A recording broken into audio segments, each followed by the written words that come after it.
Hello, Assalamu alaikum. I'm Mohammad Tawhid Assanik and now I am studying Dhaka Residential Model College. তো চলো আজকে আমরা যে চ্যাপ্টারটা শুরু করতে যাচ্ছি সেটা হচ্ছে বৃত্ত বা সার্কেল। এখন বৃত্ত বা সার্কেল তো তোমরা সবাই জানো যে এটা একটা বৃত্ত বা সার্কেল। এখন বৃত্ত বা সার্কেল কাকে বলে? একটা কার্তেশীয় স্থানাঙ্ক ব্যবস্থায় কোনো একটা তলে কোনো একটা বিন্দুকে কেন্দ্র করে নির্দিষ্ট দূরত্বে, তাহলে কোনো একটা কার্তেশীয় স্থানাঙ্ক ব্যবস্থায় একটা নির্দিষ্ট তলে নির্দিষ্ট বিন্দুকে কেন্দ্র করে সমদূরবর্তী, মানে ওই বৃত্ত থেকে সমদূরবর্তী দূরত্বে বিন্দু সমূহের সেট নিয়ে গঠিত একটা সঞ্চার পথকে বৃত্ত বলে। বৃত্তের তো আমাদের চ্যাপ্টার মানে দুইটা পার্ট আছে, একটা 4.1 4.2। তো আজকে আমরা আলোচনা করব 4.1-এর বৃত্তের যে সমীকরণ আছে দুইটা আদর্শ সমীকরণ, সেই দুইটা আদর্শ সমীকরণ নিয়ে। তো দেখো, এই একটা বৃত্ত, বৃত্তের আমরা জানি একটা কেন্দ্র থাকে, এই কেন্দ্রকে আমি প্রকাশ করতেছি এইচকে দিয়ে, এবং এই কেন্দ্র থেকে এই বৃত্তের পরিধির উপরে একটা বিন্দু নিলাম। তাহলে কি এই বৃত্তের পরিধির উপরে যে বিন্দুটা নিলাম সেটার স্থানাঙ্ক আমি xy লিখলাম। আমরা জানি কোনো একটা বৃত্তের কেন্দ্র থেকে পরিধির উপর অঙ্কিত যে দূরত্ব সেটা হচ্ছে কি তার ব্যাসার্ধ, ঠিক আছে। আর এটা হচ্ছে তার কি ব্যাস, আর এটা হচ্ছে জ্যা। তোমরা জানো ব্যাস কিন্তু ওই বৃত্তের বৃহত্তম জ্যা, এটাও তোমরা জানো। এখন কথা হচ্ছে বৃত্তের সমীকরণটা কেমন। আমরা জানি আদর্শ সমীকরণ হচ্ছে এরকম, x minus h whole square plus y minus k whole square is equal r square. সবাই এটা শুধু গড় কথা মুখস্থই করে দেয়। তো আজকে আমরা এটার প্রমাণটা দেখব। দেখো তুমি, আমি এই জ্যাটা মুছিয়ে দিচ্ছি, ধরে জ্যাটাই, এবং এর ব্যাস নাই, শুধু ব্যাসার্ধ এইচকে এবং xy মান দেওয়া আছে। তো এটা দিয়ে আমি প্রমাণ করবো এই সূত্রটা কেমন প্রমাণ হয়। তুমি প্রমাণটা এইখানে দেখো, তুমি দেখো এইচকে এবং xy এদের মধ্যবর্তী দূরত্বটা কি। আমরা সরলরেখায় পড়ে এসেছি যে একটা সরলরেখার মধ্যবর্তী দূরত্ব কীভাবে বের করে, দুইটা স্থানাঙ্ক দেওয়া থাকলে। তার মানে এইচকে এবং xy এদের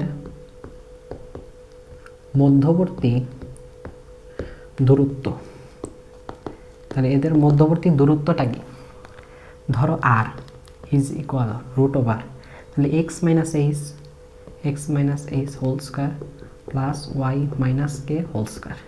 তুমি যদি উভয় পক্ষকে বর্গ করো, r square is equal x minus h whole square plus y minus k whole square. তার মানে এটাকে যদি আমি সাজায় লিখি যেমন এইভাবে, দেখো আমাদের পূর্বে সেই সমীকরণটা চলে আসছে, এটাই কিন্তু এই সমীকরণ, ঠিক না? দেখো এটা কিন্তু পূর্বের সমীকরণ চলে আসছে। তো এইভাবে আমাদের আদর্শ সমীকরণটা আসছে। এখন কথা হলো, তোমার যদি বৃত্ত না দিয়ে এই সমীকরণটা দেওয়া থাকে, তাহলে তুমি কিভাবে বুঝবা যে বৃত্তের কেন্দ্র কত এবং বৃত্তের ব্যাসার্ধ কত? এই ক্ষেত্রে বৃত্তের কেন্দ্র আসবে কত, এই ক্ষেত্রে বৃত্তের কেন্দ্র হবে এইচকে, অর্থাৎ এটার মান এবং এটার মান। আর বৃত্তের ব্যাসার্ধ আসবে আর, অর্থাৎ এটা রুট করলে যা পাওয়া যাবে সেটা হবে বৃত্তের ব্যাসার্ধ। এখন তুমি বলতে পারো যে আসলে এই সমীকরণটা মূলত দেখতে কেমন হবে। দেখতে হবে অনেকটা এরকম। দেখো x minus 4 whole square plus y minus 3 whole square is equal, মনে করো 5 দেওয়া আছে। এখানে যাই থাকুক হিসাব করা নেই আমার, মনে করো এখানে 5 দেওয়া আছে। এখন দেখো 5 স্কোয়ার দেওয়া আছে। এখন দেখো এখান থেকে আমি বৃত্তের কেন্দ্র এবং বৃত্তের ব্যাসার্ধ কেমনে বের করব। এখান থেকে তুমি বৃত্তের কেন্দ্র পাবা কেমনে, এখান থেকে বৃত্তের কেন্দ্র আসবে কি 4 এবং 3, এবং বৃত্তের ব্যাসার্ধ আসবে 5। তাহলে এটা হলো আর এর মান। এখান থেকে আমি বৃত্তের ব্যাসার্ধ পাইছি, বৃত্তের কেন্দ্রটা পাইছি, এখান থেকে এক্স এর মান পাইছি এবং এখান থেকে ওয়াই এর মান পাইছি। তাহলে বৃত্তের কেন্দ্র বের হয়ে গেছে এইচকে। এখন এটা কিন্তু এক্সাম্পল দেখালাম। এখন আর একটা বৃত্তের সমীকরণ আছে, সেই সমীকরণটা দেখতে অনেকটা x square plus y square plus 2gx plus 2fy plus c is equal 0। বৃত্তের এই দুইটা আদর্শ সমীকরণ, এটার একটা আদর্শ সমীকরণ। এটাও অনেকে গড় বাঁধা মুখস্থ করে যায়। তো এটার প্রমাণ কিভাবে আসে এখান থেকে, এটা এখন দেখাবো। তো এখন দেখো, আমি আগেই তোমাকে এই সমীকরণটা দেখাইছিলাম, এটা বৃত্তের একটা আদর্শ সমীকরণ। এই আদর্শ সমীকরণ থেকে আমি অন্য আরেকটা আদর্শ সমীকরণে নিয়ে যাব। তো এখানে তুমি সূত্রটা ভেঙে দাও। আমরা জানি x square plus 2hk plus h square plus y square minus 2yk plus k square is equal r square. তুমি এখানে x square plus minus 2hx plus h square plus y square minus 2yk plus k square minus r square is equal 0। আমি এখান থেকে কিছু প্রতিস্থাপন করব বা replace করব। কি কি রিপ্লেস করব দেখো, এই সমীকরণ থেকে আমি যেসব জিনিস রিপ্লেস করব, এখানে রিপ্লেস করব কি কি, ধরো এইচকে আমরা লিখব মাইনাস জি, এফ এইচ কে কে আমরা লিখব মাইনাস এফ, এবং এইচ কে এবং সি আমরা লিখব কি, এখানে লিখব H square plus k square minus r square. এই কয়টা আমরা রিপ্লেস করব এইখানে। এখন আমরা যদি রিপ্লেস করি তাহলে আমরা পাবো x square plus y square plus 2gx plus 2fy plus c is equal 0। তাই এইটা রিপ্লেস করার পর আমরা এই সমীকরণটা পাবো। তার মানে এটা একটা বৃত্তের আদর্শ সমীকরণ, এটাও বৃত্তের আদর্শ সমীকরণ। তো এটা একটা আদর্শ সমীকরণ, তোমাদের যেটা বলছিলাম এর আগেরটাও এটা আদর্শ সমীকরণ। এখন বিন্দুটাগুলো যদি এই সিস্টেমে বা এই সমীকরণ যদি দেওয়া থাকে কোশ্চেনে, তাহলে আমরা এইখান থেকে কিভাবে বৃত্তের কেন্দ্রটা বা সেন্টার পয়েন্টটা কিভাবে নির্ণয় করব। একটা বৃত্তের সেন্টার পয়েন্ট অথবা বৃত্তের কেন্দ্র আমরা এখান থেকে পাবো কেমনে, আমরা এটার সেন্টার পয়েন্ট হবে মাইনাস জি মাইনাস এফ, এবং এটার যে রেডিয়াস পয়েন্ট যেটা হবে রেডিয়াস মানে হচ্ছে ব্যাসার্ধ, বৃত্তের ব্যাসার্ধ আসবে সি, এর বৃত্তের ব্যাসার্ধ হবে r is equal root over g square plus f square minus c. তাহলে এই কয়টা জিনিস আমাকে মনে রাখতে হবে। এখন দেখো, এই যে সমীকরণ, এই সমীকরণটার মনে করো এক্সাম্পল দেওয়া আছে এরকম, x square plus y square minus 8x plus 6, এখানে 8x দেওয়া আছে, এখানে মাইনাস 6y ইজ ইকুয়াল 0 দেওয়া আছে। দেখো এই সমীকরণ 1। এখন এই সমীকরণ থেকে যদি আমাদের সেন্টার পয়েন্ট বা রেডিয়াস বের করতে পারে, সেই ক্ষেত্রে আমরা কীভাবে বের করব, এখান থেকে সেন্টার পয়েন্ট আসবে কি কি, এটার সেন্টার পয়েন্ট বের করেন হচ্ছে এক্সের যে সহগ আছে এবং ওয়াইয়ের যে সহগ আছে সেটাকে আমরা -2 দ্বারা ভাগ করব। দেখো এটাকে আমরা যদি -2 দ্বারা ভাগ করি তাহলে কি পাচ্ছি, তাহলে আমরা পাচ্ছি -4, এবং ওয়াই সহগকে আমরা -2 দ্বারা ভাগ করলে পাচ্ছি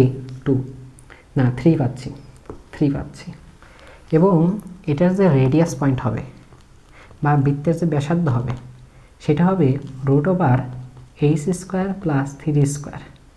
কারণ এর সি তো নাই, তার মানে সি 0, এবং আমরা বলছিলাম জি স্কোয়ার, এখানে মাইনাস আছে, কোনো কিছুকে স্কোয়ার করলে কিন্তু আবার সেটা প্লাসই চলে আসে, সেক্ষেত্রে আমি ডাইরেক্ট 4 স্কোয়ার 3 স্কোয়ার লিখছি, তোমরা ইচ্ছা করলে এখানে মাইনাস দিয়ে ব্র্যাকেটে লিখতে পারো। তো এটার অ্যান্সার হবে 5, হিসাব করে দেখবে এটার অ্যান্সার হবে 5।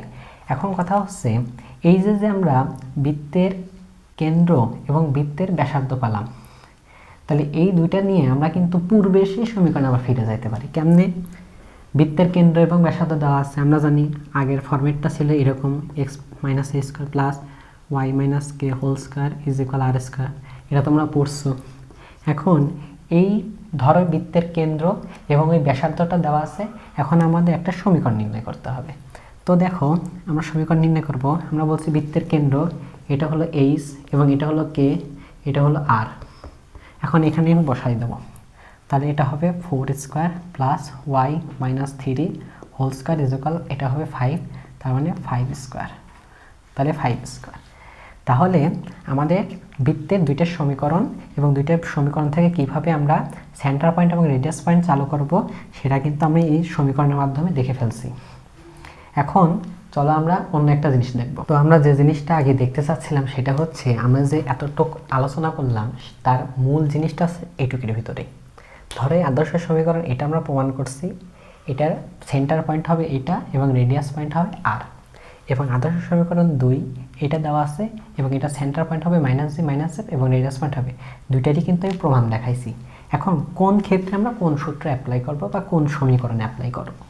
যদি দেখো বৃত্তের সেন্টার পয়েন্ট এবং রেডিয়াস দেওয়া আছে, অর্থাৎ বৃত্তের কেন্দ্র দেওয়া আছে এবং ব্যাসার্ধ দেওয়া আছে, ডিরেক্ট দেওয়া আছে, তাহলে আমরা এই সূত্রে বা এই সমীকরণে বসায় দেবো, তাহলে আমরা বৃত্তের সমীকরণটা পেয়ে যাব। এবং যদি মনে করো যে রেডিয়াস পয়েন্ট এবং সেন্টার পয়েন্টটা দেওয়া নাই, তাহলে আমরা এই সূত্রটা এই সমীকরণটা ব্যবহার করব। এর সাথে অন্যান্য আরও শর্ত দেওয়া থাকবে, কারণ এটা ফার্স্ট ক্লাসে আমি যদি শর্তগুলো নিয়ে আলোচনা করি তাহলে তোমরা বুঝতে পারবে না। তো আজকে আমি দুইটা সমীকরণ দেখাইছি এবং এই দুইটা সমীকরণ থেকে কিভাবে কখন কোন সমীকরণ অ্যাপ্লাই করতে হয়, যেমন সেন্টার এবং রেডিয়াস দেওয়া থাকলে উপরের সমীকরণ, কোনো কিছু না দেওয়া থাকলে এটার সমীকরণ অ্যাপ্লাই করতে হবে। এই সমীকরণ থেকে কিভাবে আমরা সেন্টার পয়েন্ট রেডিয়াস পয়েন্ট পাবো, এই সমীকরণ থেকে কিভাবে সেন্টার পয়েন্ট রেডিয়াস পয়েন্ট পাবো, দুইটা জিনিসই আমি কমপ্লিটভাবে আলোচনা করেছি। আশা করি তোমরা এই টপিকগুলো ভালোভাবে বুঝতে পারবে এবং আজকের ক্লাসে তোমাদের যে যে প্রবলেম থাকবে তোমরা কমেন্টে জানাবে, সেগুলো সমাধান করে ট্রাই করবা। আসসালামু আলাইকুম।